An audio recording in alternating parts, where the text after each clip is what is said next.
नमस्कार, मी आहे सूरज बागल आणि आपण पाहत आहात मराठी टेकचा कॉम्प्युटर कसा तयार करायचा हा व्हिडिओ.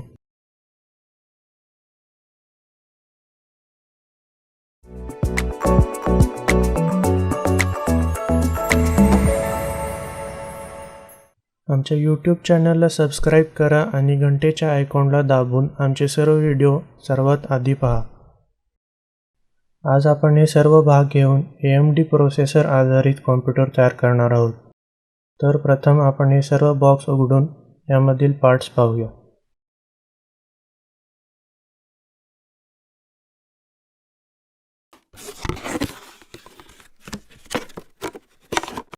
PC केस किंवा कॅबिनेट. आपल्याकडे सहसा या समोरच्या संपूर्ण डब्यालाच CPU म्हटलं जातं आणि याला कॅबिनेट म्हणणं अपेक्षित आहे, पण खरं तर प्रोसेसर हा CPU असतो.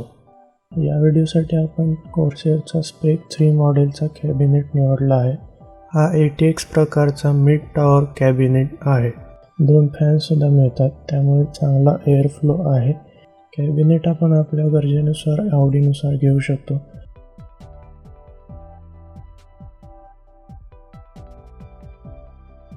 एक लाल LED असलेला फॅन आहे. समोर 2 USB 3.2 पोर्ट्स आहेत. यामध्ये इतर ब्रँड पर्याय म्हटले तर cooler master, NZXT, Antec, Pantex, MSI, Gigabyte, circle असे मध्ये उपलब्ध आहेत.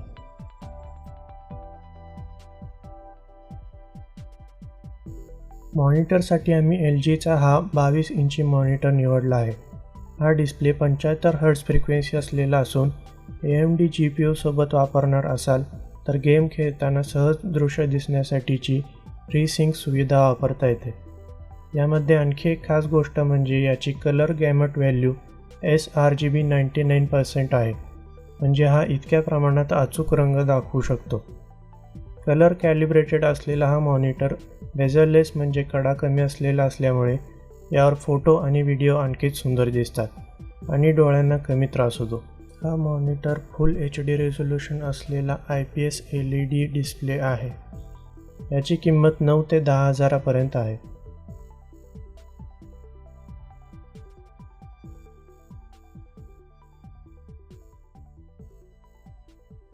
कनेक्टिव्हिटीसाठी VGA, DVI आणि HDMI असे पर्याय आहेत. कीबोर्ड व माऊस. यासाठी आम्ही आधीच्या अनुभवावरून स्वस्त आणि मस्त अशा GameDSच्या कीबोर्ड माऊस कॉम्बोची निवड केली आहे. यामध्ये 10 मल्टीमीडिया शॉर्टकट कीज असून या कीबोर्डच्या दोन्ही बाजूंना लाल रंगाची लाईट वापरली आहे. या कीबोर्डचं मॉडेल एरिस 2 आणि माऊसचं मॉडेल डिमीटर 2 इसेन्शियल कॉम्बो असं आहे. हा कीबोर्ड स्पिल रेझिस्टन्स आहे, त्यामुळे यावर पाणी पडलं तरी यामधून असलेल्या छिद्रांद्वारे ते पाणी आपल्याला बाहेर काढता येतं. माऊससुद्धा उत्तम गुणवत्तेचा असून माऊसमध्ये DPI बदलण्याची सोय आहे. कर्सर किती अंतर फिरू शकतो हे आपण बदलू शकतो. या गेमिंग माऊसमध्ये 3200 DPI ऑप्टिकल गेमिंग सेन्सर आहे. Power supply. ही अशी गोष्ट आहे ज्यामध्ये कमी गुणवत्ता घेऊन चालणार नाही, कारण आपल्या उपकरणांची सुरक्षा महत्त्वाची आहे. म्हणूनच 80+ ब्रॉन्झ रेटिंग असलेला कोर्सेरचा हा CX450 पॉवर सप्लाय यामध्ये जोडलेला आहे. या 450 वॉट आउटपुटमुळे या कॉम्प्युटरची गरज भागवून नंतर आणखी काही पार्ट जोडल्यास ते सुद्धा चालू शकतील. PSU घेताना त्याचं पॉवर रेटिंग तपासणं जास्त महत्त्वाचं असतं. ब्रॉन्झ रेटिंग, गोल्ड रेटिंग आपल्या वॉटेजच्या गरजेनुसार उपलब्ध आहेत. यामध्ये शक्यतो चांगल्या ब्रँड्सनाच प्राधान्य द्यावं. Graphics card. यामुळे कॉम्प्युटरकडून व्हिडिओ सिग्नल पाठवले जाऊन आपल्याला मॉनिटरमध्ये आउटपुट दिसतं. AMD आधारित FreeSync असलेला मॉनिटर आणि प्रोसेसर, यामुळे आम्ही हे AMD RX 560 मॉडेल निवडलं आहे. या ग्राफिक्स कार्डमध्ये Vulkan API आणि DirectX 12 सपोर्ट आहे. हे ग्राफिक्स कार्ड पोलरिस आर्किटेक्चरवर आधारित असून यामध्ये आपण फुल रेझोल्यूशनवर अल्ट्रा सेटिंग्जमध्ये सर्व गेम्स खेळू शकतो. यामध्ये 4K व्हिडिओ प्ले करण्याची सुद्धा क्षमता आहे. यासोबतच आपण रेडॉन चिल आणि रेडॉन रिलीव्ह या AMDच्या सुविधांचा सुद्धा लाभ घेऊ शकतो. मदरबोर्ड हा संगणकाचा भाग ज्याच्याशी इतर सर्व भाग जोडलेले असतात. यासाठी आम्ही AMD B350 चिपसेटवर आधारित एसूसचा टफ मालिकेतील B350M प्लस गेमिंग हा मदरबोर्ड घेतला आहे. या मदरबोर्डच्या बॉक्समध्ये motherboard, IO shield, SATA cable, manual, screws, driver CD मिळेल. हा उत्तम गुणवत्ता, क्षमता, टिकाऊपणा तसेच सर्व बाबतीत सुरक्षा देईल आणि येणाऱ्या काळातील AMDच्या AM4 सॉकेट आधारित प्रोसेसरना सपोर्ट करेल. जर तुम्ही इंटेलचा प्रोसेसर वापरणार असाल तर इंटेल चिपसेट आधारित मदरबोर्ड घ्यावा. प्रोसेसर सामान्यतः आपल्याकडे इंटेल आधारित i3, i5, i7 सारखे प्रोसेसर पाहायला मिळतात. मात्र AMDचे प्रोसेसर जवळपास तीच गुणवत्ता, कमी किंमत आणि अधिक CPU कोर्स व थ्रेडसह देतात. त्यासाठीच आम्ही AMDच्या प्रसिद्ध रायझन मालिकेतील Ryzen 5 1400 हा प्रोसेसर निवडला आहे. CPU कूलर सुद्धा फ्री देण्यात येतो. रॅम हा एक महत्त्वाचा भाग. याची निवड करताना केवळ त्यामधील GB पाहून घेऊ नये. त्याची frequency, dual channel support, latency अशा गोष्टीसुद्धा लक्षात घेतल्या पाहिजेत. फोर्स ब्रँडच्या या रॅमचे configuration 2666 MHz frequency, C15 latency आणि RGB असं आहे. आता हे सर्व भाग जोडायला सुरुवात करू. प्रोसेसर इन्स्टॉल करण्यासाठी मदरबोर्ड, अँटीस्टॅटिक अशा पृष्ठभागावर थांबून कुठूनही स्टॅटिक करंट जाणार नाही याची काळजी घेऊन सुरुवात करायची आहे. सर्व गोष्टी काळजीपूर्वकच करायच्या आहेत. आधी हे समोर दिसणारे स्क्रू काढून टाका. याच्या खाली एक प्लेट असेल ती तशीच ठेवा.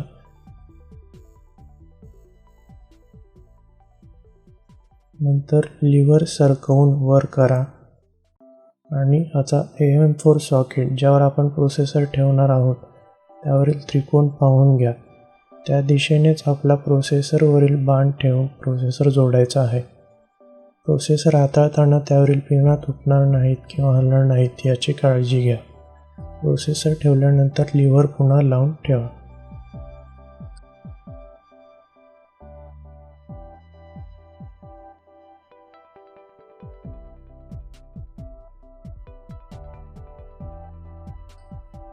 आता सोबत आलेला कूलर घेऊन मगाशी स्क्रू काढलेल्या ठिकाणी बरोबर अंदाज घेऊन ठेवा आणि त्यावरील स्क्रू आवळा. हे फारसे जोर न देता करा जेणेकरून मदरबोर्डला इजा पोहोचणार नाही.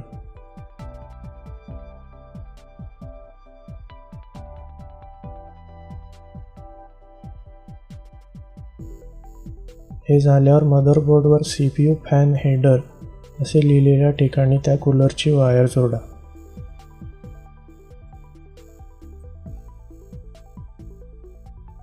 रॅम इन्स्टॉल करण्यासाठी तुमच्याकडे किती स्टिक्स आहेत त्यानुसार मदरबोर्डच्या माहितीपत्रकात पहा आणि त्याच स्लॉटवर रॅम जोडा. मी 2 स्टिक्स घेतल्या आहेत त्यामुळे दुसऱ्या आणि चौथ्या स्लॉटमध्ये जोडू. क्लिक असा आवाज आल्यावर रॅम व्यवस्थित बसली असे समजा.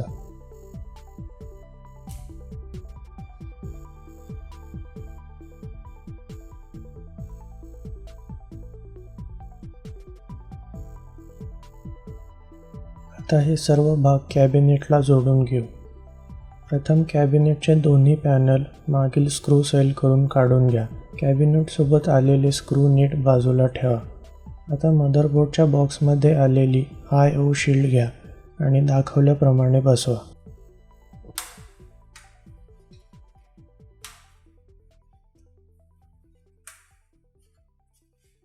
त्यानंतर मदरबोर्ड सावकाश आडव्या ठेवलेल्या कॅबिनेटमध्ये ठेवा आणि मधला स्क्रू आणि छिद्र व IO शील्ड यांना पाहून नीट बसवा.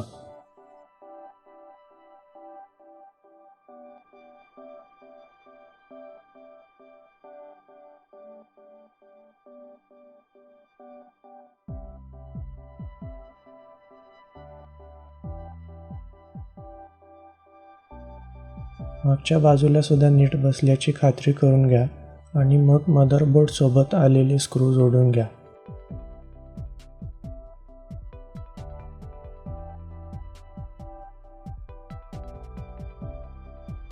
त्यानंतर पॉवर सप्लाय जोडा.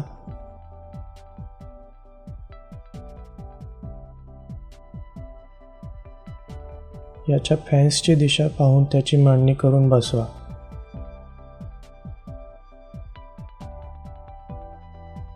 यामध्ये आम्ही फॅनचं तोंड खाली करून बसवलं आहे, कारण खालच्या बाजूस हवेसाठी या कॅबिनेटमध्ये जागा दिलेली आहे. मदरबोर्डच्या माहितीपत्रकात याबद्दल सर्व माहिती दिलेली असते, ती नक्की पाहून घ्या. आता पॉवर सप्लायच्या केबल्स बसवू. प्रथम CPU असं लिहिलेली ही वायर 8 पिन सॉकेटमध्ये लावा.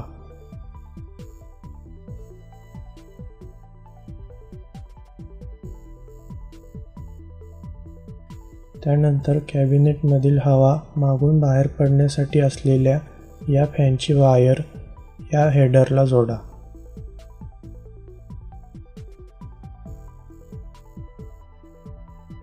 आता कॅबिनेटच्या समोरून आत हवा येण्यासाठी असलेल्या फॅनची वायर या हेडरला जोडा. आता कॅबिनेटवर असलेल्या पोर्ट्स बटनांच्या वायर जोडून घेऊ. प्रथम HD ऑडिओ लिहिलेली वायर जी हेडफोन जॅकसाठी समोर असते, त्यानंतर USB 3.0 साठीची मोठी वायर.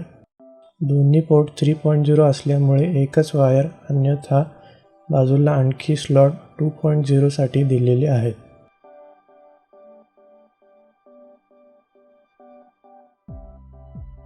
आता काहीसं अवघड काम. ह्या IO पिनसाठीच्या वायर त्यांचा आकार खूप लहान असतो, यामुळे बसवायला अवघड जाते. याबद्दल मदरबोर्ड माहिती पुस्तकात असेल ते चित्र पाहूनच जोडणी करा, नाहीतर कॅबिनेटवरील बटन्स चालणार नाहीत. ही 24 पिन पॉवर केबल जी मदरबोर्डला सर्वाधिक पॉवर पुरवते ती जोडा.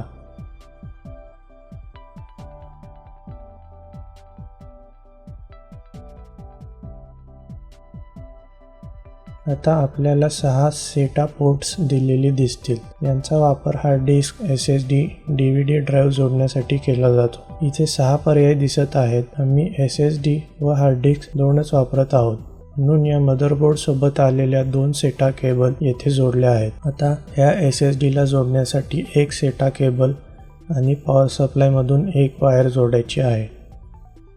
पॉवर सप्लायमध्ये अनेक वायर्स आहेत, पण आपल्याला लागतील तेवढ्याच आपण वापरणार आहोत. या कॅबिनेटमध्ये SSD व HDD बसवण्यासाठी स्वतंत्र जागा दिलेली आहे, त्यात हे आपण आता बसवून घेतलेले आहेत.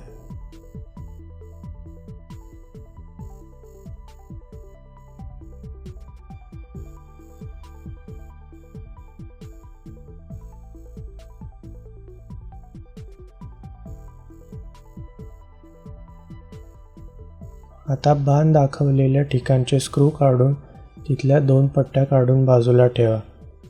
इथे दिसत असलेल्या बाणाची जागा आहे, तिला PCIe स्लॉट म्हणतात.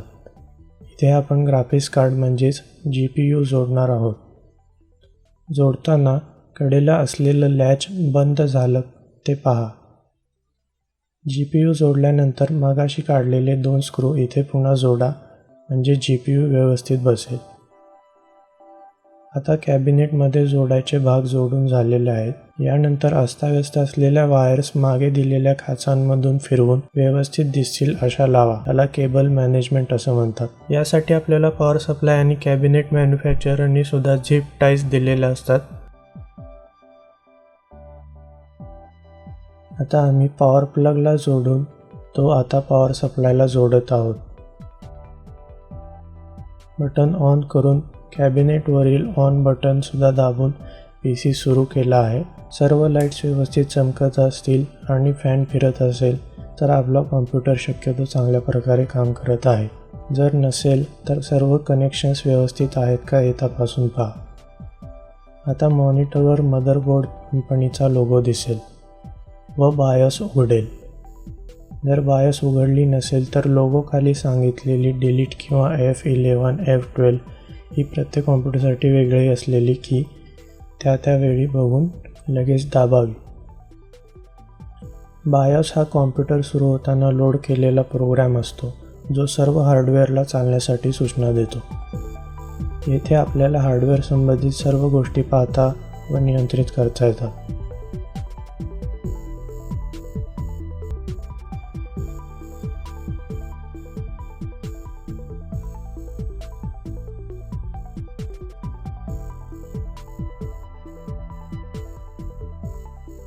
आता आम्ही विंडोज 10 इन्स्टॉल करून कॉम्प्युटर सुरू केला आहे आणि हा कॉम्प्युटर व्यवस्थित काम करत आहे. या संपूर्ण PC बिल्डची किंमत 55,000 ते 60,000 दरम्यान झाली असून या सर्व पार्ट्सची किंमत बदलत राहत असते. तरी यासाठी आम्ही ऑनलाईन शॉपिंग वेबसाईट्सच्या लिंक खाली डिस्क्रिप्शनमध्ये दिलेल्या आहेत. तुम्ही त्या लिंक्सवरून हे सर्व पार्ट्स विकत घेऊ शकता. या व्हिडिओच्या छायाचित्रणासाठी अभिषेक देशपांडे यांचं सहाय्य लाभलं आहे. आमचा हा व्हिडिओ तुम्हाला आवडल्यास व माहितीपूर्ण वाटल्यास लाईक, शेअर करायला विसरू नका आणि व्हिडिओवर कमेंट नक्की करा. तुमच्या प्रतिक्रिया आम्हाला कळवा. आम्हाला सोशल मीडियावर फॉलो करा आणि आमच्या चॅनलला सबस्क्राईब नक्की करा. धन्यवाद.